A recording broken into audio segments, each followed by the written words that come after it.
位在台南市的安南区，旧时称为台江，在那有竹龙祠，是台湾仅有的建筑跟文化。台南市文化资产管理处跟台湾历史博物馆、西南寮新安宫一起举办扛祠走溪流的活动。市长黄伟哲跟近百民众扛着数公吨的竹龙祠，让民众认识台江著名100年前对抗水患的历史，体验早期庄民互助扛祠迁村的过程。来了解咱的祖先过去生活的情形，甲实际面对大自然的情形，所要保护家己的生命财产所做的努力。真感谢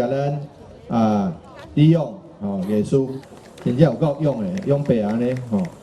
嘛是咱的民俗工艺保存者。希望咱今仔有看到现场有一寡小朋友，咱的爸爸妈妈甲讲会当甲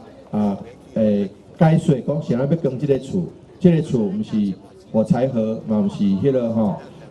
这是咱过去的祖先行落来脚迹。文资处也希望借由这次的活动，让大家了解这段曾文溪流域的历史，从曾文溪的河道改变，竹龙祠成为无形文化资产，居民相伴迁徙，进一步思考环境变迁与现代人们之间的关系。透过这个活动的溯源跟传承，跟当地耆老的扛祠回忆，成为珍贵的地方史。记者苏英豪安南区采访报道。